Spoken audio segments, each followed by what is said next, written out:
Bismillahirrahmanirrahim. Assalamualaikum warahmatullahi wabarakatuh. Alhamdulillahilladzi an'amana alaina bi ni'matil iman wal islam. Wassalatu wassalamu ala sayyidina Muhammadin sallallahu alaihi wasallam wa ala alihi wa ashabihi wa tabi'ihi ala dawam.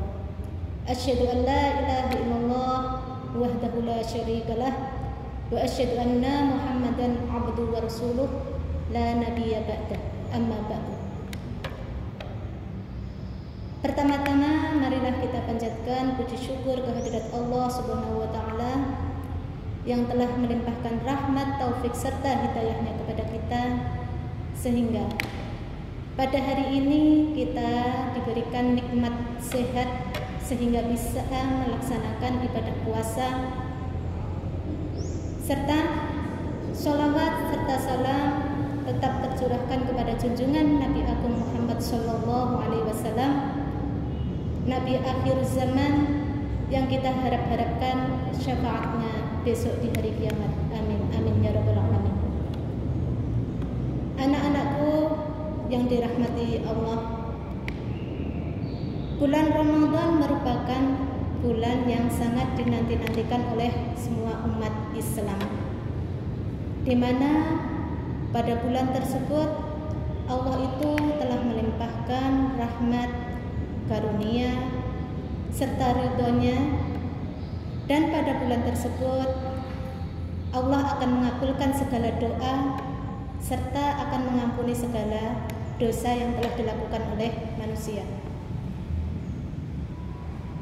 Alhamdulillah, pada bulan ini manusia diwajibkan untuk melaksanakan salah satu rukun, yaitu puasa, di mana puasa Ramadan merupakan kewajiban bagi seluruh umat Islam tanpa terkecuali. Bagi mereka yang sudah memenuhi syarat rukun, maka mereka wajib melaksanakan puasa Ramadan. Anak-anakku yang sangat saya banggakan, untuk bulan puasa ini ada beberapa hal yang harus kita lakukan dalam menggapai kesempurnaan ibadah kita di bulan Ramadan, sehingga puasa yang kita lakukan tidak akan sia-sia. Kita tidak hanya mendapatkan haus dan dahaga, tetapi kita akan mendapatkan pahala yang sesuai dengan yang kita lakukan. Di sini pernah disebutkan di dalam suatu kitab, yaitu kitab fikih puasa dan rahasianya. Di dalam kitab tersebut menyebutkan ada salah satu bab di mana di dalam kitab tersebut terdapat beberapa kegiatan dalam menggapai kesempurnaan puasa. Yang pertama yaitu sahur. Dengan mengakhirkan sahur. Sahur adalah di mana di situ merupakan salah satu pekerjaan yang sangat dianjurkan atau bisa disebut dengan sunnah muakkadah. Di dalam sahur tersebut Allah telah mengisyaratkan dalam suatu sabda yang sudah disabdakan oleh Bukhari, yaitu tahassaru fa inna fi sahuri barokah, bahwa di dalam sahur itu terdapat keberkahan di dalamnya, sehingga untuk menggapai kesempurnaan di dalam puasa Ramadan hendaklah kita melakukan yang namanya sahur. Selain kita itu mengikuti tuntunan dari Rasulullah Shallallahu Alaihi Wasallam. Selain itu, Faidah sahur salah satunya yaitu untuk meningkatkan fisik kita selama 1 hari dalam melaksanakan kegiatan puasa. Karena dimana di situ sahur itu merupakan salah satu alternatif agar tubuh kita itu menjadi kuat, maka dalam sahur itu lebih baik kita mengakhirkan untuk kegiatan sahur. Maksudnya mengakhirkan di sini yaitu kita tidak boleh melebihi batas yang namanya fajar shadiq. Yang kedua, yaitu kebalikan dari sahur. Kalau di mana sahur tadi yaitu mengakhirkan waktunya, karena di mana di situ untuk menguatkan fisik kita. Yang kedua di sini yaitu tentang segera atau menyegerakan berbuka. Untuk berbuka puasa yaitu lebih baik kita itu menyegerakannya sesuai dengan hadis Nabi di sini yang diriwayatkan oleh muttafaqun alaih, yaitu la yazan nasu bi khairin mu'ajjalul fitr.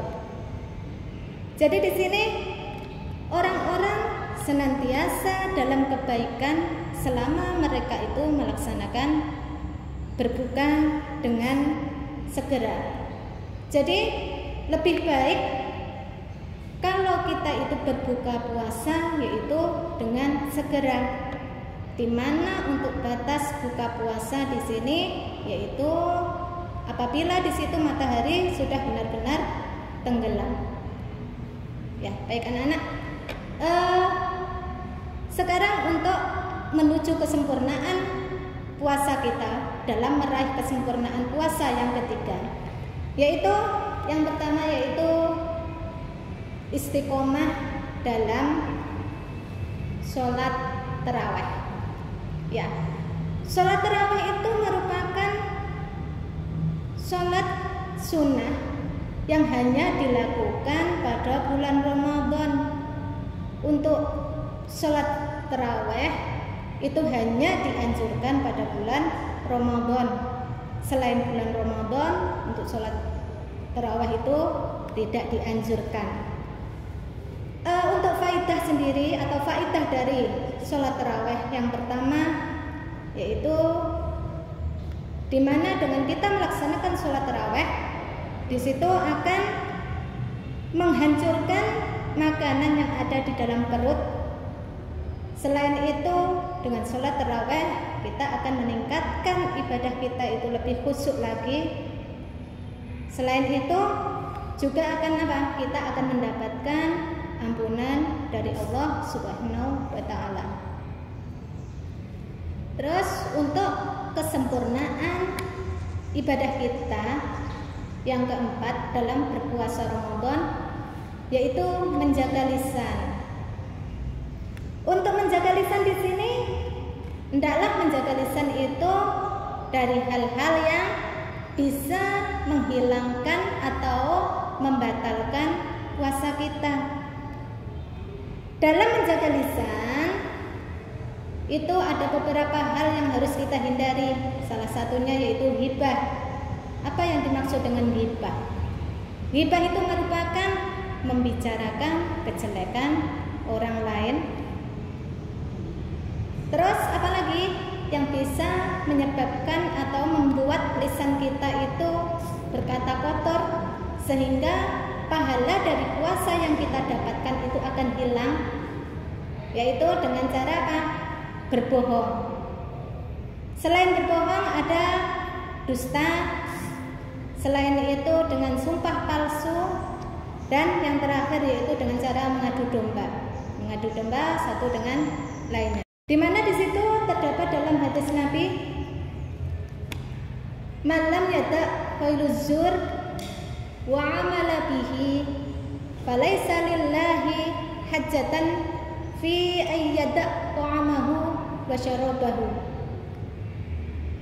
Yang artinya barang siapa yang tidak meninggalkan perkataan perkataan yang dusta dan malah menyebarkannya atau menyebarluaskannya, maka Allah di situ tidak butuh lapar dan dahaga kita.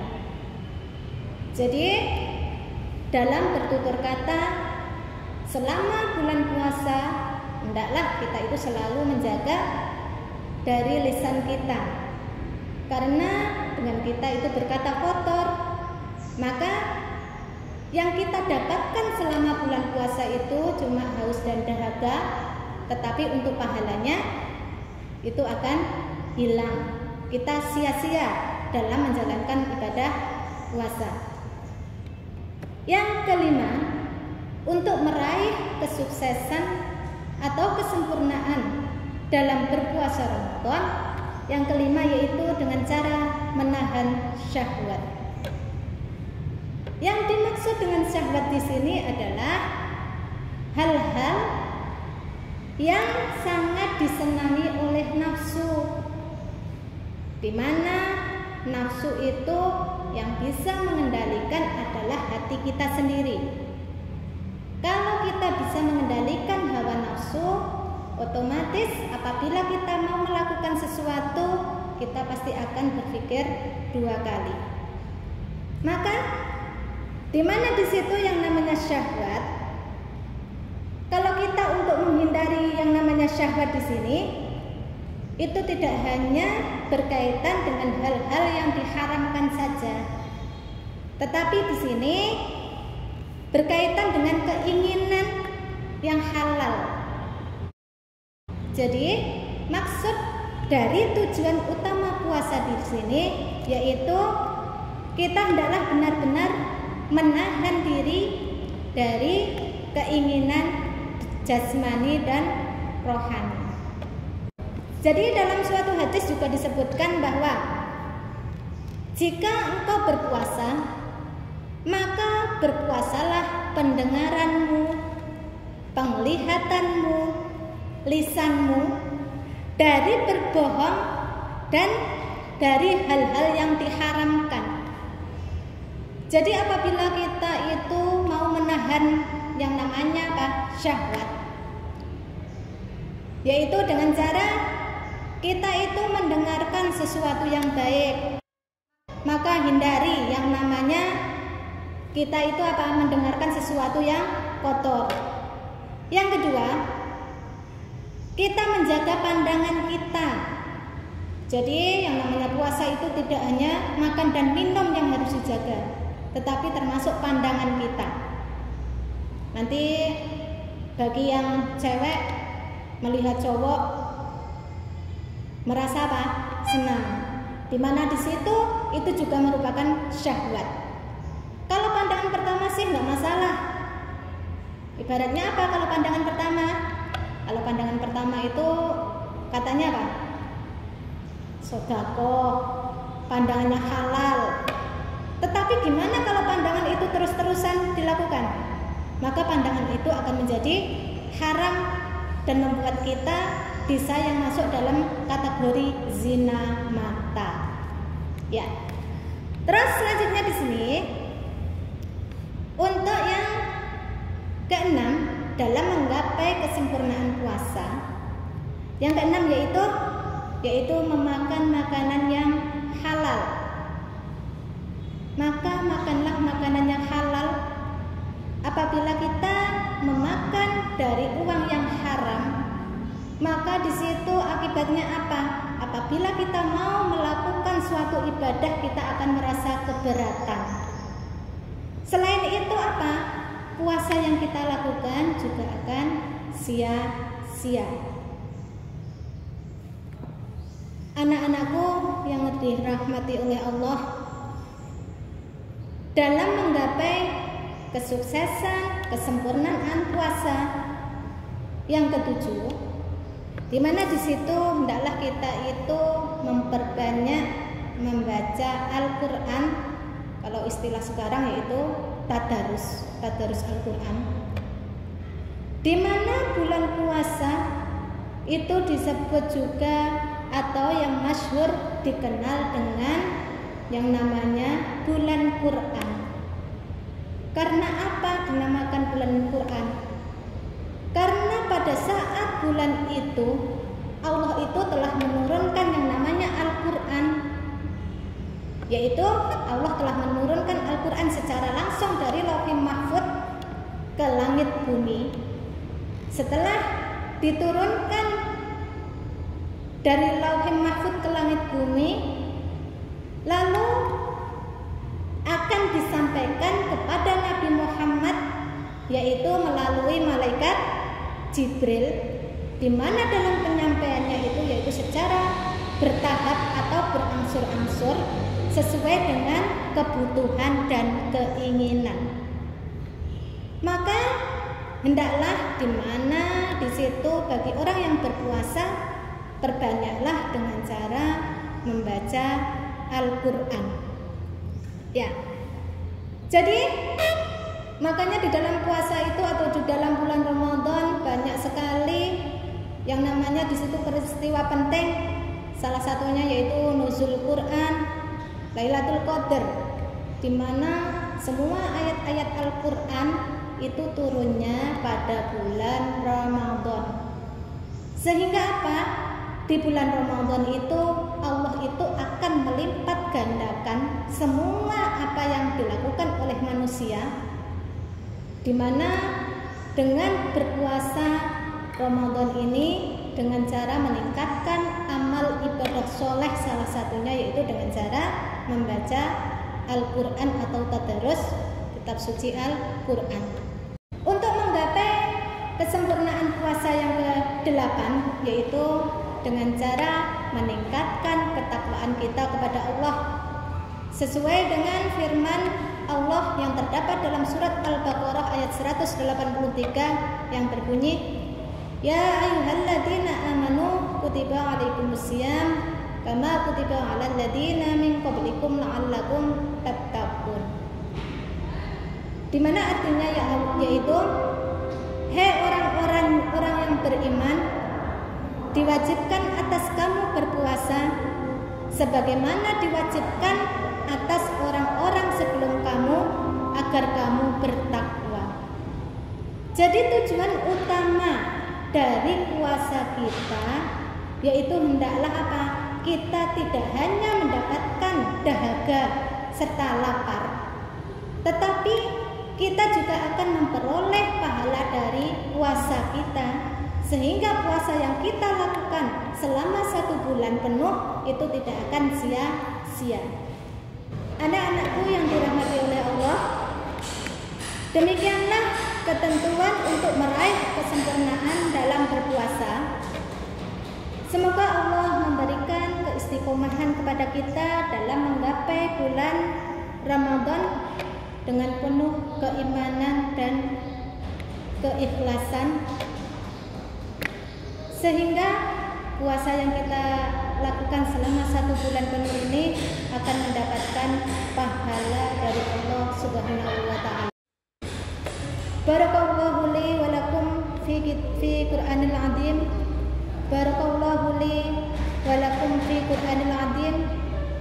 Subhanakallahumma wa bihamdika asyhadu an la ilaha illa anta astaghfiruka wa atubu ilaik.